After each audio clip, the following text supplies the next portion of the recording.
Hi, this is Angel Jones. I love great conversations where life's journey is communicated not only through words, but tones and emotions. Explosive expressions that allow you to feel what they felt and learned. A fool learns only from his own mistake, while the wise learn from their own and from those others have made. Thanks for being here with us.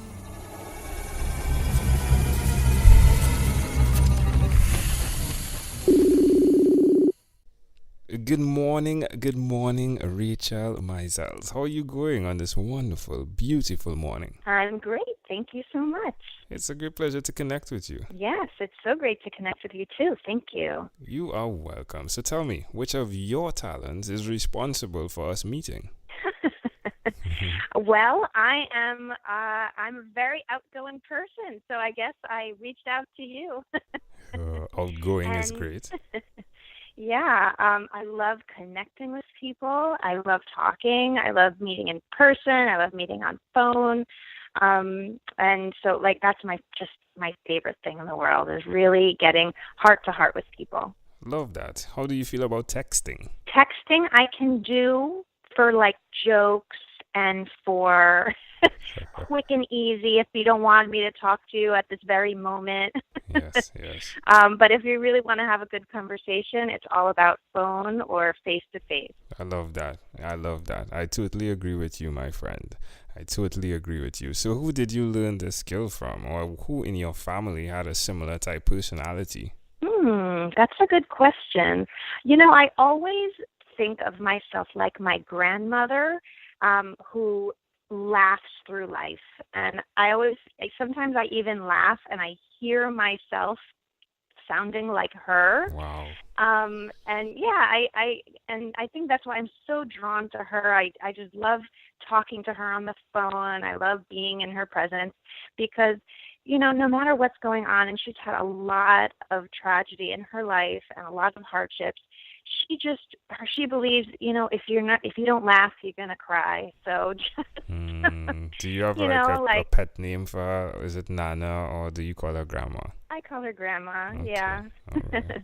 My kids call her Bubby. Ooh. So It is a candy named Bobby in Trinidad. It's a chocolate covered nut. Oh, really? Yeah. I'll have to tell her. She'll appreciate that. So why will you continue to repeat the skill of being the conversationalist? Why do I continue? Why will you? I just think I think that it's really the essence of what we need in this life. We really need to learn from each other and grow from each other and laugh and have fun. I mean, really, what's the point? If we're not going to enjoy this life, if we're not going to take the time to really connect, then, what else are we doing? We're not here to just, do the same thing that our parents did and what they did and what they did. We're here to keep growing and keep learning and evolving. So by really enjoying everything that's going on, we elevate it to the next level. Love it. Tell me one thing that you've done consistently over the past 3 years, please. Consistently. It's funny. I was just realizing this morning that I have taken a lot of courses and I have read a lot of books. That has been something I've consistently done. Lots of learning. And sometimes I'm embarrassed by it because I can see there's piles of books in my room. And then in the living room, our bookshelves fill up and then I have to start emptying them out again. But I just love to keep filling up on new knowledge and, reading words from people of new thoughts and even books from, timeless stuff, things that have been written 50 years ago, things just continuing to learn. And that's something I love doing. And I feel like it's something I never want to stop doing. Wow. How does it make you feel? I just feel really filled up. I'm able to take in all this information and then I have to feel like I have to spill it out into other people. My kids are always listening to me tell them about what I'm reading now, or my husband is getting all the information and all the courses that I take. And he actually can repeat them back to me sometimes. He says he takes this information I'm learning and he applies it at his work. Amazing. So I know it's being used, and he's my greatest client at the moment. So what is your vocation at current with all this reading you're doing? Yeah, well, I'm a health and lifestyle coach, and really what I'm most passionate about is personal development. It's helping people get to a place in their life that they feel that they're living on purpose and they live with meaning. And so that's a lot of what I consume for myself, because I'm really on a mission always to answer this eternal question that circles around in my head of why am I here? And it's a timeless question, right? It's like from like the earliest of philosophers, and I feel like the same question is still, swirling around in my head, because everyone wants to feel like they have purpose and that they have something that they're creating as a legacy for their life, and that they're not just a blip on the screen or a little piece of dust in the universe. They want to feel like what they're doing has vision and has purpose. So what I'm trying to do now with my clients and with my work is to create health and create a vibrant life through the choices they make for their body, for their lifestyle, but something that leads them in the direction of purpose and meaning, because they want to feel like they feel good in themselves, and they feel good with their choices, so that they can do something greater and create impact in the world. Love it. All right, my friend. Well, if someone wants to connect with you, what's the best way for them to do that? Well, everyone can find me at my website. That is www.healthpunkcoaching.com. That's my business. It's called HealthPunk. And you'll see, if you see my picture, I've got a little bit of a wild, crazy blue hair, but I feel like I'm a punk with heart. Which is what matters the most. Exactly. I feel like heart matters the most. And I'm also on Facebook at HealthPunk, so that's an easy way to find me as well. Wonderful. Well, let's switch gears for a bit now, and let me invite you into my time machine that is surrounded with beautiful, warm, blue Caribbean water. Rachael, what is your earliest childhood memory? I actually have a very early childhood memory. The earliest I can remember is actually laying on my changing table with my dad changing my diaper. Wow. I know. And the only way I know that it's a true memory is because I can describe my room, my bedroom with my crib, and there are no pictures that exist of that room. So I definitely remember that. And I remember several things happening actually, with my parents as well. But that one is certainly my earliest. How old do you think you were, if you had to guess? I was probably around 1. All right. Why do you think this memory in particular is so clear? It's a good question. I think I loved my space. And the fact that it was my dad who was taking care of me feels so significant for me. My parents got divorced when I was 3.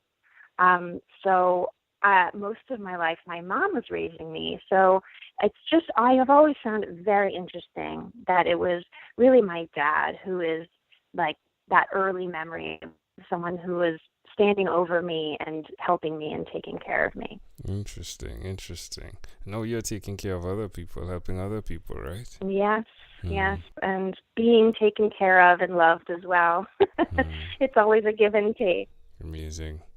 All right, if we fast forward to when you were 12, what was your favorite song? When I was 12? Well, my first favorite song was Annie Lennox. I don't know. I don't remember the name of it, but it was like... You could sing it. Some of them want to use you. Some of them want to be used by you. You know that one? I do. Oh, man. This shit is great. Powerful She, like, words, rocks right? my world. Powerful words. Powerful words. Wonderful. I love it when people sing. I love it. I love it. Yeah, I usually do it in the shower, or sometimes, like, if the spirit hits me, I'll just belt it out for everyone, and my kids are like, oh my God. I'm glad it did. It went. Yeah, and we have you recorded too, and you sounded good. For all of your audience to hear me singing Annie Lennox. Hey Laura, we have arrived at our destination, but before we get off of this time machine, there's a small declaration form, so it's yes or no. Tell me, have you chosen someone to pass on your skills to, Rachael? That's a wonderful question. There are so many people I want to pass on my skills to. I feel like I have big dreams for a lot of women to be able to take on the skills that I have. But really, I guess the most important two women are going to be my children who are growing up in the future, to carry that on. So yeah, I feel like I'd like to have wide impact, but make sure that my family and the people that I love are the ones that carry on the love of life and the skills for having a vibrant life, taking that into their future. Wow. Are you married? I am. And you said I don't talk about him much. But he's a very important person in my life, yeah. Wonderful. What's his name? You should say his name. His name's John. There we go. You said you have two children, right? I do, yeah. 2 girls. All right. Girls. Do you believe in God? I do. Do you have an inner circle of friends? Yes. Do you watch TV for more than 3 hours a day? For more than 3 hours? No, I won't go that far. Probably 3 hours a week? Yeah. 3 hours a week is good. I watch a lot of other videos, not TV. I watch, like, people who are speakers, and I watch, fun little videos or documentary small pieces that I find. So maybe, who knows, if that adds up to 3 hours a day. I doubt it. Well, let's separate it. Let's separate it then. Screen time, the phone and or the computer. Right. Is it more than 8 hours a day or less than 8 hours a day? Screen time. I think it depends on the day. Sometimes I have to be on the screen a lot, but I'm able to limit it, hopefully, to be able to look out into the world, use my eyes beyond the foot in front of me. Yeah, that helps. That definitely helps. I know the feeling. Well, Rachael, this has been a great pleasure. Before you leave, is there anything you'd like to share with our amazing audience? I just want to say to listen to your heart and to listen to that child voice of who you were as a child. And I love the fact that you asked, who were you as a child? Do you remember early memories? Because I really believe that tapping into who you were as a child is such a beautiful clue for you of who you are now. So living from that place of childlike wonder and joy is going to make all the difference for a really beautiful life. Love it. Rachael Meisels, thank you for being on 12-Minute Convos with Angel Jones. Thank you so much, Angel. I appreciate it. Amazing audience.